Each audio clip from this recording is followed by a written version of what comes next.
Today we are starting chapter market structure. ये chapter हम पहले भी क्लास में पढ़ चुके हैं। आज हम इस चैप्टर का रिवीजन स्टार्ट कर रहे हैं। मार्केट रूटीन लाइफ में जब हम मार्केट को डिस्कस करते हैं तो मार्केट सबसे पहले वो प्लेस होती है जहां हम कुछ चीज़ें खरीद और फरोख्त कर रहे होते हैं। तो मार्केट की जो कॉमन डेफिनेशन है वो क्या है? Selling purchasing place. लेकिन जब हम इकोनॉमिक्स में मार्केट को डिस्कस करते हैं तो इकोनॉमिकली मार्केट को हम डिफरेंट एंगल से डिस्कस करते हैं और वो एंगल जो होता है हमारा वो क्या होता है? Number of producers. तो हम इस से आज हम मार्केट को डिस्कस करेंगे।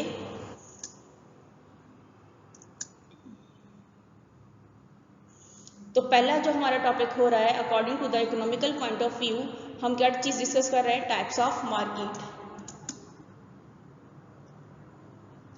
ये जो एरो आपको नजर आ रहा है ये मार्केट की दो एक्सट्रीम कंडीशंस को शो कर रहा है। पहला जो कंडीशन जो लेफ्ट साइड पर आपका कॉर्नर है वो किसको शो कर रहा है? परफेक्ट कंपटीशन को। देन अगर हम राइट पर आ जाएं तो ये किसको शो कर रहा है? मोनोपोली को। तो these are the two corners. ये जो दो कॉर्नर्स हैं ये दो एक्सट्रीम लेवल को शो कर रहे होते हैं। पहला एक्सट्रीम लेवल जो है वो परफेक्ट कंपटीशन का है जहां पर मुकम्मल मुकाबला पाया जाता है, और सेकंड वाला जो है वो क्या है? मोनोपोली का है। इसके बीच में जो शेडेड एरिया नजर आ रहा है वो क्या है? मोनोपोलिस्टिक कंपटीशन, ओलिगोपोली, मोर कॉम्पिटिटिव या मोर कॉन्संट्रेटेड एरिया का आ रहा होता है। तो जब हम अपनी रूटीन लाइफ में चीज़ों को ऑब्जर्व करते हैं तो कुछ चीज़ें ऐसी हैं जो कि सेम नेचर की होती हैं, तो उनका जो बिलोंग है वो किससे बिलोंग कर रही होती है? परफेक्ट मार्केट से बिलोंग कर रही होती हैं। और कुछ चीज़ें ऐसी हैं जो सिंगल हैंडेड प्रोड्यूसर से आ रही होती हैं, तो वो क्या कहलाती हैं? मोनोपोली प्रोडक्ट कहलाती है। मोनो का मतलब ही क्या होता है? सिंगल होता है। तो मोनोपोली में सिंगल प्रोड्यूसर होता है और परफेक्ट कंपटीशन में जो है वो क्या होता है? Large number of buyer sellers होते हैं वो मौजूद होते हैं। तो ये है हमारे पास टाइप्स ऑफ मार्केट।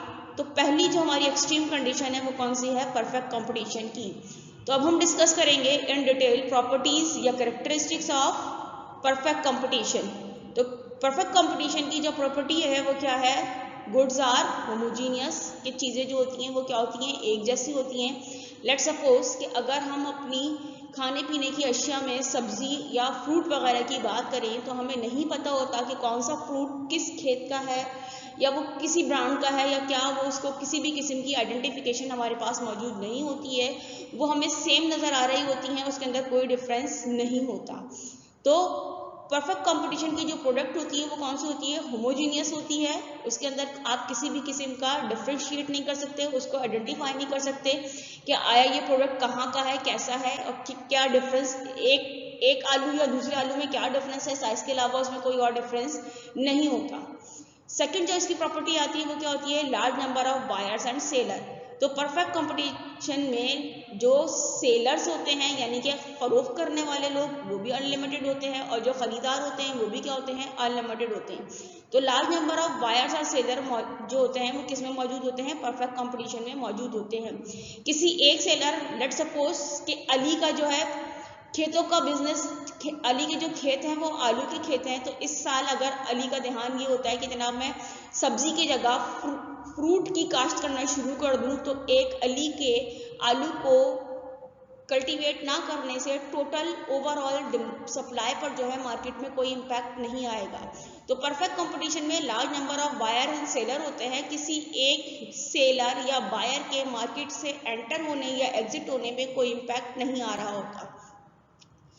अब यहाँ क्या है कि नो आर्टिफिशियल रिस्ट्रिक्शन, की इसके अंदर किसी भी किस्म की कोई रिस्ट्रिक्शन नहीं होती, गवर्नमेंट की इंटरफेरेंस मौजूद नहीं होती, नो ट्रांसपोर्टेशन कॉस्ट होती है, perfect knowledge of the buyer होती है कि बायर को सब कुछ पता होता है, फ्री एंट्री फ्री एग्जिट किसी भी वक्त मार्केट में, क्योंकि हमने बोला कि लार्ज नंबर ऑफ बायर्स और सेलर मौजूद हैं। कोई भी सेलर जो है वो मार्केट में आ सकता है, कोई भी सेलर जो है वो मार्केट से जा सकता है। तो इसलिए हम कहते हैं कि यहाँ पे क्या होता है? फ्री एंट्री और फ्री एग्जिट होता है।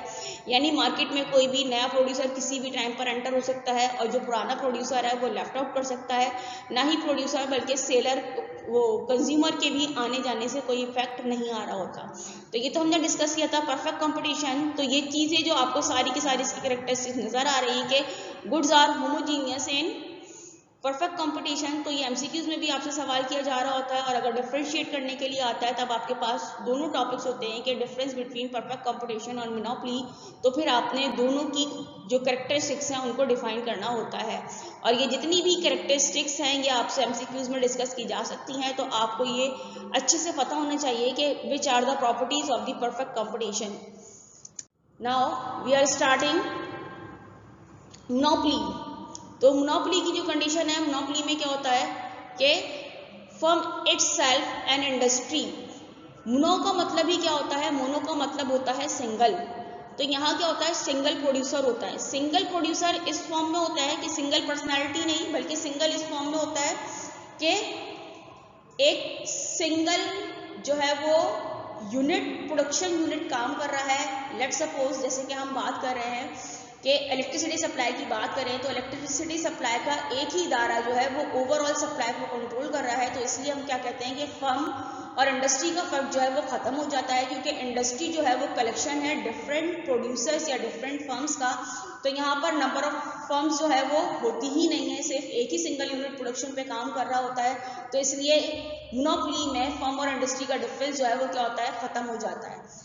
अभी हमने बात की, एग्जाम्पल ली हमने इलेक्ट्रिसिटी से की कि भाई केसी का जो है वो यूनिट जो है वो क्या काम कर रहा है, इलेक्ट्रिसिटी सप्लाई को कंट्रोल कर रहा है। तो फुल कंट्रोल ओवरऑल सप्लाई जो होती है वो सिंगल प्रोड्यूसर के हाथ में होती है। अब जो नेचर ऑफ द प्रोडक्ट होती है मोनोपोली मार्केट की, वो क्या होती है, नो क्लोज सब्स्टिट्यूट। अगर हम अपनी इलेक्ट्रिसिटी की एग्जाम्पल को डिस्कस करें तो हमारे पास क्या है कि अगर हम इलेक्ट्रिसिटी के सब्स्टिट्यूट के तौर पर जनरेटर यूज़ करना चाहें तो वो भी 100% उसका क्लोज सब्स्टिट्यूट नहीं होता, या अगर हम सोलर सिस्टम यूज़ करना चाहें तब भी ऐसा नहीं होता, यूपीएस इस्तेमाल करना चाहें तो हम उस तरीके से नॉर्मल यूज़ में नहीं ले सकते जिस तरह से हमें केसी के ज़रिए से सप्लाई मिल रही होती है। तो इसलिए हम कहते हैं कि जो मोनोपोली मार्केट होती है, मोनोपोली मार्केट का जो प्रोडक्ट होता है उसका क्लोज सब्स्टिट्यूट मार्केट में अवेलेबल नहीं होता। और जब हम इसकी ग्राफ को प्लॉट करते हैं तो डाउनवर्ड स्लोपिंग डिमांड कर्व आता है, जबकि अगर हम परफेक्ट कंपटीशन की बात करें तो परफेक्ट कंपटीशन में जो डिमांड का कर्व होता है वो एक्स एक्सिस के पैरेलल चल रहा होता है। अगर कोई भी नया बंदा मार्केट में एंटर हो जाए तो मोनो का मतलब खत्म हो जाता है, यानी सिंगल प्रोड्यूसर नहीं रहता। इसलिए यहाँ पे क्या होता है, बैरियर्स टू एंट्री, कि गवर्नमेंट की तरफ से इंटरफेरेंस मौजूद होता है। कोई भी नया प्रोड्यूसर जो है वो मोनोपोली मार्केट में एंटर नहीं हो सकता। तो इसी वजह से हम कहते हैं कि यहाँ पर क्या है, कोई भी नया प्रोड्यूसर ना आएगा। और ये तो हमें पता ही है कि पहले से सिर्फ एक ही था, तो पुराना भी छोड़ के जाने की ऐसी कुछ सोच भी नहीं सकता, क्योंकि वही ओवरऑल सप्लाई को कंट्रोल कर रहा है। तो इस तरह से ये पॉसिबल नहीं है कि पुराना जो प्रोड्यूसर है वो स्विच ऑफ कर जाए। मोनोपोलिस्ट जो होता है वो क्या कहलाता है, प्राइस मेकर होता है। क्यों? क्योंकि जाहिर सी बात है यहाँ पर जब सिंगल प्रोड्यूसर है तो ये अपनी मर्जी की प्राइसेस जो है वो डिसाइड कर रही होती है। एक और खास प्रॉपर्टी जो मोनोपोली और प्राइस मेकिंग से रिलेट करके हम मोनोपोली में डिस्कस करते हैं, वो क्या होता है कि मोनोपोलिस्ट जो होता है वो प्राइस डिस्क्रिमिनेशन अलाउ करता है। अगर हम अपनी इलेक्ट्रिसिटी की सप्लाई की ही एग्जाम्पल को कैरी ऑन करें, साथ लेते हुए चलें, तो हमें मालूम है कि इलेक्ट्रिसिटी का जो बिल है वो कमर्शियल लेवल पर अलग यूनिट चार्ज करता है, लोकल लेवल पर या डोमेस्टिक लेवल पर जो उसकी यूनिट चार्जेस हैं वो डिफरेंट होते हैं। और अगर ये किसी वेलफेयर के इंस्टीट्यूशन में यूज़ हो रहा है, लेट्स सपोज कि गवर्नमेंट हॉस्पिटल की बात करें या एजुकेशनल इंस्टीट्यूशन की बात करें, तो वहाँ पर जो चार्जेस हैं वो डिफरेंट होते हैं। तो मोनोपोली में हमें प्राइस डिस्क्रिमिनेशन का एडवांटेज या पॉसिबिलिटी नज़र आती है, जबकि परफेक्ट कंपटीशन में हमारे पास ऐसा कुछ नहीं होता है। तो ये जो कैरेक्टरिस्टिक्स आज हमने डिस्कस करी हैं वो किस रेफरेंस से डिस्कस हो गई हमारी, दोनों की दोनों परफेक्ट कंपटीशन और मोनोपोली के कंपैरिजन में हमने उसको डिस्कस किया है। तो अगर आपके पास कंपैरिजन आता है, कैरेक्टरिस्टिक्स लिखने के लिए आती है, किसी एक साइड के लिखने के लिए आएंगी तो आप एक साइड को डिसाइड करोगे, और अगर दोनों का कंपैरिजन आएगा तो दोनों को डिसाइड करोगे। और अगर ऐसा है कि एमसीक्यूज में ये चीज़ें आ रही हैं तब आप इस बात को अच्छे से समझ लें कि इन सारी कैरेक्टरिस्टिक्स से कितने भी एमसीक्यूज बनकर आ सकते हैं। तो आपको ये कैरेक्टरिस्टिक्स अच्छे से समझ आनी चाहिए और याद होनी चाहिए। नाउ नेक्स्ट जो हम टॉपिक डिस्कस कर रहे हैं वो क्या डिस्कस कर रहे हैं, टाइम पीरियड की बात कर रहे हैं। टाइम पीरियड, जब हम अपनी रूटीन लाइफ में टाइम पीरियड की बात करते हैं तो रूटीन लाइफ में जो हमारा टाइम पीरियड होता है वो टाइम पीरियड हम आवर्स में, डेज में, वीक में और ईयर में काउंट कर रहे होते हैं। लेकिन जब हम इकोनॉमिकली प्रोडक्शन लेवल के लिहाज से बात करते हैं तो हमारे पास जो टाइम पीरियड होता है वो 2 डिफरेंट वे में डिस्कस होता है। पहला जो हमारा वे है वो क्या है, नंबर ऑफ प्रोड्यूसर्स या फिर साइज ऑफ इंडस्ट्री, क्योंकि डिफरेंट नंबर ऑफ प्रोड्यूसर्स जो होते हैं they are the firm holder. Let suppose कि अगर हम बात कर रहे हैं शू इंडस्ट्री की, तो हमारे पास बाटा है, सर्विस है, EBH है, मोची है, डिफरेंट फर्म्स हैं जो कि शूज प्रोड्यूस कर रही हैं। और ये सारी डिफरेंट फर्म्स को जब हम कलेक्टिव नाउन के अंदर डिस्कस करें तो वो मिलकर क्या बनाएंगे, शू इंडस्ट्री बनाएंगे। तो पहला जो एंगल हमारा है टाइम पीरियड को डिस्कस करने के लिए वो क्या है कि नंबर ऑफ प्रोड्यूसर या फिर साइज ऑफ इंडस्ट्री, और दूसरा जो हमारा एंगल है वो हमारा क्या है, कॉस्ट ऑफ प्रोडक्शन। तो टाइम पीरियड के लिहाज से अगर हम बात करें कि टाइम पीरियड कितनी तरह का होता है, तो टाइम पीरियड दो तरह का आता है। एक टाइम पीरियड होता है शॉर्ट रन टाइम पीरियड, दूसरा टाइम पीरियड होता है लॉन्ग रन टाइम पीरियड।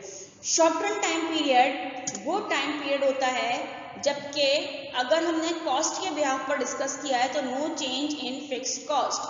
अब फिक्स कॉस्ट और वेरिएबल कॉस्ट के बारे में आप ऑलरेडी अवेयर हो, हम उसको दोबारा रिव्यू कर लेते हैं कि हमें मालूम है कि प्रोडक्शन का जो प्रोसेस होता है वो बेस कर रहा होता है combination of 4 factor of production को। और अगर हम अपने स्पेशली पाकिस्तान के रेफरेंस से बात करें तो पाकिस्तान जो है वो क्या है कि एग्रो बेस्ड कंट्री है, और क्योंकि ये एग्रो बेस्ड कंट्री है तो जाहिर सी बात है यहाँ खेती बाड़ी का काम ज़्यादा होता है। जब हम खेती बाड़ी के प्रोफेशन की बात करते हैं तो लैंड को हम as a fix factor of production इस्तेमाल करते हैं, और अगर हम इंडस्ट्रियल सेक्टर की तरफ चले जाएं तो मशीनरी, इक्विपमेंट, बिल्डिंग, ये सारी चीज़ें जो है वो फिक्स एसेट के तौर पर इस्तेमाल होती हैं। तो हम इसे क्या कहते हैं कि these are the fix cost of the production. और अगर हम इसके साथ दूसरी चीज़ों को डिस्कस करें कि अगर हमने इंडस्ट्रियल लेवल की बात की है तो हम वहाँ पे रॉ मटेरियल भी यूज़ कर रहे होते हैं, फिर वहाँ पे फ्यूल के चार्जेस भी होते हैं, इलेक्ट्रिसिटी बिल के चार्जेस भी होते हैं, तो और डिफरेंट चीज़ें डेली बेसिस पर इस्तेमाल हो रही होती हैं। और ये डिपेंड कर रही होती हैं लेवल ऑफ प्रोडक्शन के ऊपर कि अगर के लेवल ऑफ प्रोडक्शन बढ़ता है तो उन चीज़ों की कंजम्पशन भी बढ़ती है, और अगर प्रोडक्शन लेवल स्टॉप हो जाता है तो उनकी कंजम्पशन भी स्टॉप हो जाती है। तो वो चीज़ें जो कि कोरिलेट हो रही होती है प्रोडक्शन लेवल से उसे हम कहते हैं वेरिएबल कॉस्ट, और वो चीज़ें जो कि प्रोडक्शन लेवल के साथ कोरिलेट नहीं करती वो हमारी क्या कहलाती हैं, फिक्स कॉस्ट। तो जब फिक्स कॉस्ट में कोई चेंज नहीं आ रहा होता तो हम उसे कहते हैं it is a short run time period. और अगर हम इसे दूसरे एंगल से डिफाइन करना चाहें कि हम साइज ऑफ इंडस्ट्री की बात कर रहे हैं, तो साइज ऑफ इंडस्ट्री अगर चेंज नहीं हो रहा, यानी कि नंबर ऑफ फर्म्स जो हैं वो चेंज नहीं हो रही हैं, तो वो टाइम पीरियड क्या कहलाएगा, शॉर्ट रन टाइम पीरियड कहलाएगा।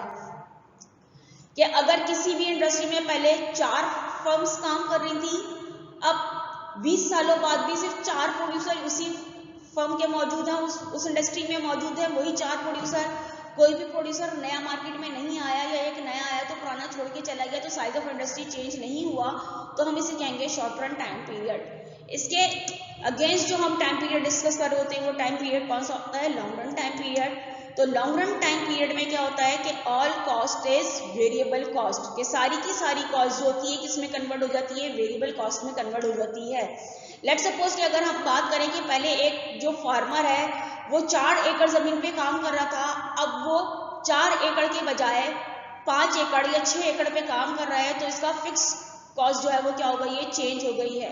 या किसी भी प्रोड्यूसर ने अपना कैंपस चेंज कर लिया है कि नया कैंपस खोल लिया, या एक दुकान थी उसके साथ साथ उसने बराबर वाली दुकान भी साथ खरीद ली है, तो इसका मतलब क्या है कि इसकी फिक्स कॉस्ट चेंज हो रही है। तो जब फिक्स कॉस्ट चेंज होगी तो हम उसे नाम देंगे लॉन्ग रन टाइम पीरियड का। तो अगर हम कॉस्ट ऑफ प्रोडक्शन की बात करें और सारी की सारी कॉस्ट जो है वो वेरिएबल कॉस्ट हो जाए तो हम उसे कहते हैं लॉन्ग रन टाइम पीरियड। और अगर हम साइज ऑफ इंडस्ट्री की बिहाफ पर बात करें तो अगर नंबर ऑफ प्रोड्यूसर चेंज हो जाते हैं कि पिछले 4 सालों में किसी भी इंडस्ट्री में 20 प्रोड्यूसर थे और अब सिर्फ 6 महीने में जो नंबर ऑफ प्रोड्यूसर है वो 10 हो गए, तो ये 6 महीने का अरसा है उसे हम क्या कहेंगे, लॉन्ग रन टाइम पीरियड कहेंगे। तो हमने डिस्कस किया टाइम पीरियड, और ये जो चीज़ें हम डिस्कस कर रहे हैं ये हम इकोनॉमिकल पॉइंट ऑफ व्यू से डिस्कस कर रहे हैं। रूटीन लाइफ में हमारा कॉन्सेप्ट कुछ और होता है, लेकिन जब हम इकोनॉमिकली चीज़ों को डिस्कस करते हैं तब हमारी स्टडी का एंगल जो है वो चेंज हो जाता है कि हम उसको दूसरा एंगल से बात कर रहे होते हैं। तो मार्केट की डेफिनेशन भी हमने पहले इकोनॉमिकल पॉइंट ऑफ व्यू से डिस्कस की कि हमने मार्केट को प्रोडक्ट के लिहाज से डिफाइन नहीं किया, हमने मार्केट को टाइम के लिहाज से डिफाइन नहीं किया, हमने मार्केट को सिर्फ नंबर ऑफ प्रोड्यूसर के लिहाज से डिफाइन किया। अब हमने टाइम पीरियड को डिस्कस किया तो टाइम पीरियड में हम घंटे, हफ्ते, महीनों की बात नहीं करते, बल्कि हम इसमें चेक कर रहे होते हैं कॉस्ट ऑफ प्रोडक्शन को या फिर साइज ऑफ इंडस्ट्री को। नाउ नेक्स्ट जो हमारा टॉपिक आ रहा है वो क्या आ रहा है, इक्विलिब्रियम ऑफ अ फर्म। तो पहले हम डिस्कस करेंगे डेफिनेशन ऑफ इक्विलिब्रियम कि when a firm earning total profit to maximum level so firm can not change its level of production. कि जब कोई भी जो प्रोडक्शन यूनिट है अगर उसका जो प्रॉफिट है वो मैक्सिमम लेवल पर है, तब हम उसे कहते हैं कि फर्म जो है वो इक्विलिब्रियम की सिचुएशन में है। और इस वक्त ना तो वो अपनी प्रोडक्शन को बढ़ाना चाहती है, ना ही वो अपनी प्रोडक्शन को कम करना चाहती है, और वो अपने मैक्सिमम लेवल ऑफ प्रॉफिट को अर्न कर रही है। तो हम इसका कहते हैं कि कोई भी फर्म जो है वो किस में है, इक्विलिब्रियम की कंडीशन में है। नेक्स्ट हम डिस्कस करेंगे वो क्या है, कंडीशन ऑफ इक्विलिब्रियम, कि कितनी कंडीशन पर जो है वो किसी भी फर्म का इक्विलिब्रियम डिपेंड कर रहा होता है। तो हमारे पास दो कंडीशन होती हैं। पहली कंडीशन जो है वो क्या है, marginal cost is equal to the marginal revenue, जिसे अगर हम एब्रिविएशन फॉर्म में लिखना चाहें तो हम क्या कहेंगे कि MC इक्वल टू MR। तो MC स्टैंड कर रहा होता है मार्जिनल कॉस्ट को और MR स्टैंड कर रहा होता है मार्जिनल रेवेन्यू को। मार्जिनल का कॉन्सेप्ट भी हम पहले डिस्कस कर चुके हैं, एक बार हम फिर रिव्यू कर लेते हैं कि मार्जिनल का लफ्ज जब कभी भी कहीं भी इस्तेमाल होता है या मार्जिनल की टर्म कहीं पे भी इस्तेमाल होती है तो इसका मतलब क्या होता है कि हम एडिशनल यूनिट पे बात कर रहे हैं। तो अब अगर एडिशनल यूनिट की प्रोडक्शन हुई है तो ऑब्वियसली मार्जिनल कॉस्ट जो है वो क्या है, एडिशनल यूनिट कॉस्ट जो कहलाएगी वो क्या कहलाएगी, मार्जिनल कॉस्ट कहलाएगी। और जब हम उस एडिशनल यूनिट को सेल आउट करेंगे तो जो रेवेन्यू हमारे पास आएगा वो हमारा क्या कहलाएगा, मार्जिनल रेवेन्यू कहलाएगा। तो पहली कंडीशन जो होती है इक्विलिब्रियम की, वो कंडीशन क्या होती है कि MC equal to MR। Then हम सेकंड कंडीशन पर आते हैं। तो सेकंड कंडीशन क्या है, MC cut to MR from low point, कि जब ये दोनों एक दूसरे को इंटरसेक्ट कर रहे होते हैं कि मार्जिनल कॉस्ट का कर्व है, मार्जिनल रेवेन्यू का कर्व है, तो ये दोनों जब एक दूसरे को इंटरसेक्ट करते हैं तो इसका इंटरसेक्शन जो है वो किस लेवल पर होना चाहिए, डाउनवर्ड साइड से होना चाहिए। ये जो डायग्राम आपको अब नजर आ रही है, तो ये जो सीधी लाइन हमारे पास जा रही है ये किसकी लाइन है, मार्जिनल रेवेन्यू, प्राइस और एवरेज रेवेन्यू की लाइन है। तो ये कर्व जो हमारे पास आ रहा है, ये कर्व हमारे पास किसको शो कर रहा है, ये मार्जिनल कॉस्ट को शो कर रहा है। तो अब अगर हम इसको ड्रॉ करने के लिए देखें तो हमारी मूवमेंट कहाँ से होती है, डाउनवर्ड टू अपवर्ड साइड। तो ये जो पॉइंट इंटरसेक्शन का हमें मिल रहा है तो ये पॉइंट हमारे पास कहलाता है इक्विलिब्रियम पॉइंट, जहां पर MC कट करता है MR को लो पॉइंट से और ये दोनों एक दूसरे के इक्विवेलेंट हो जाते हैं। तो यही पॉइंट जो है वो हमारे पास क्या कहलाता है, इक्विलिब्रियम पॉइंट कहलाता है। O ओरिजिन है, ये लाइन जो है वो प्राइस, मार्जिनल रेवेन्यू और एवरेज रेवेन्यू को शो कर रही है। तो ओरिजिन से लेके P तक का जो लेवल है वो आपका प्राइस लेवल कहलाएगा, और ओरिजिन से लेके Q तक का जो डिस्टेंस है वो आपके पास क्वांटिटी प्रोडक्शन कहलाएगी या आउटपुट कहलाएगी। तो हमारे पास बेसिकली दो कंडीशन होती हैं जिसको हमने ग्राफ के जरिए से डिस्कस कर लिया। नेक्स्ट अब हम डिस्कस करेंगे situation of equilibrium in short run time period. Short run time period की हम डेफिनेशन डिस्कस कर चुके हैं कि शॉर्ट रन टाइम पीरियड में क्या होता है कि साइज ऑफ इंडस्ट्री चेंज नहीं होता है, नई फर्म्स मार्केट में एंटर नहीं हो सकती। तो we have 3 different situation in short run time period, कि कोई भी फर्म जो है वो 3 सिचुएशन पर इक्विलिब्रियम को लेकर चलती है। पहला जो पॉइंट होता है वो कौन सा होता है, नॉर्मल प्रॉफिट का। देन सेकंड जो होता है वो कौन सा होता है, सुपर नॉर्मल प्रॉफिट, जिसे हम एब्नॉर्मल प्रॉफिट भी कहते हैं। और थर्ड जो हमारे पास आ रहा होता है वो कौन सा आ रहा होता है, लॉस आ रहा होता है। तो हमारे पास 3 सिचुएशन है। 3 सिचुएशन में पहली सिचुएशन जो है वो कौन सी है, नॉर्मल प्रॉफिट की है। दूसरी सिचुएशन जो है वो कौन सी है, सुपर नॉर्मल प्रॉफिट की है। तीसरी सिचुएशन जो है वो लॉस की है। तो इन तीनों सिचुएशंस को हम ग्राफिकली डिस्कस करेंगे। तो पहले हम डिस्कस करते हैं नॉर्मल प्रॉफिट की सिचुएशन। नॉर्मल प्रॉफिट की सिचुएशन में हमारे पास क्या होता है कि प्राइस, डिमांड का, एवरेज रेवेन्यू, मार्जिनल रेवेन्यू, ये सब एक दूसरे के बराबर हो रहे होते हैं। और MC का जो कर्व है जो इस पॉइंट पे कट कर रहा है तो MC भी यहाँ इक्विवेलेंट है। और एवरेज कॉस्ट क्या होती है कि आपने जितने भी नंबर ऑफ यूनिट प्रोड्यूस किए हैं तो जो टोटल कॉस्ट ऑफ प्रोडक्शन थी और जितने भी यूनिट आपने प्रोड्यूस किए, जब आप उन दोनों को डिवाइड करते हो तब हमारे पास क्या आता है, एवरेज कॉस्ट आता है। एवरेज कॉस्ट को हम कहते हैं पर यूनिट कॉस्ट, कि कितनी भी हमने यूनिट की जो प्रोडक्शन की है तो एक यूनिट बनाने के लिए जो हमारी कॉस्ट लगी होगी वो हमारी क्या कहलाएगी, एवरेज कॉस्ट।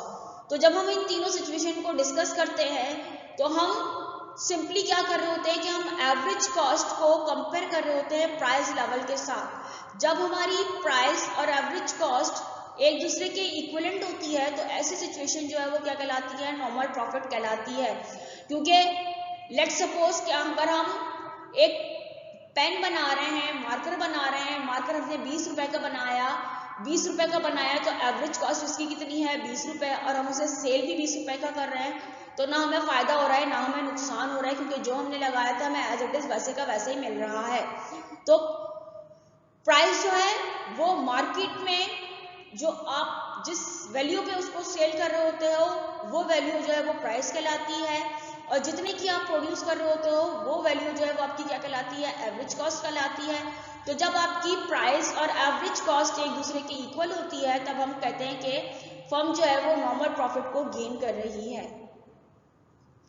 तो ओपी यहाँ से यहाँ तक का जो फासला है वो आपका मार्केट प्राइस है, ओ की जो है वो क्वांटिटी ऑफ प्रोडक्शन है, ये हमारे पास इक्विलिब्रियम पॉइंट है जहाँ पर price, average revenue, marginal cost और एवरेज कॉस्ट सब एक दूसरे के इक्विवेलेंट है। नेक्स्ट जो हमारे पास सिचुएशन है वो सिचुएशन कौन सी है, सुपर नॉर्मल प्रॉफिट या एबनॉर्मल प्रॉफिट। इस सिचुएशन में हमारे पास क्या होता है, सुपर नॉर्मल प्रॉफिट का मतलब क्या है कि फर्म नॉर्मल से ज्यादा प्रॉफिट अर्न कर रही है। तो यहाँ जो हमें डिफरेंस नजर आ रहा है वो डिफरेंस क्या नजर आ रहा है कि ये है हमारे पास प्राइस की लाइन और ये हमारे पास क्या है, एवरेज कॉस्ट का कर्व है। तो एवरेज कॉस्ट का कर्व जो है वो हमें बिलो देन प्राइस नजर आ रहा है, प्राइस लेवल हमारे पास ये है और जो एवरेज कॉस्ट का कर्व है वो बिलो देन प्राइस आ रहा है। तो जब ये average cost below than price आती है तो इसका मतलब क्या है कि एवरेज कॉस्ट कम है और मार्केट प्राइस जो है वो ज़्यादा है। यानी कि अगर हमने कोई भी प्रोडक्ट 20 रुपीज़ में प्रिपेयर की थी और उसको हम मार्केट में 50 रुपये का सेल आउट कर रहे हैं तो इसका मतलब क्या है कि कीमत जो है वो ज़्यादा है और प्रोडक्शन की जो कॉस्ट है या एवरेज कॉस्ट जो है वो 20 रुपये है, कम है। तो ये जो डिफरेंस हमारे पास है प्राइस और एवरेज कॉस्ट का, यही हमारे पास क्या आ रहा होता है, सुपर नॉर्मल प्रॉफिट को डिफाइन कर रहा होता है।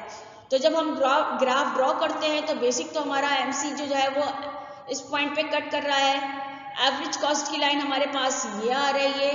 तो जहां पर हमारा एमसी प्राइस के लेवल को कट करता है, जब हम परपेंडिकुलर ड्रॉ करते हैं तो जब ये परपेंडिकुलर एसी को कट करता है तो यही चीज जो हमारे पास आती है ये सुपर नॉर्मल प्रॉफिट के एरिया को डिफाइन करती है। जो इस वक्त आपको कलरफुल नजर आ रहा है, ब्लू कलर में जो आपको नजर आ रहा है वो क्या है कि वो प्रॉफिट का लेवल है।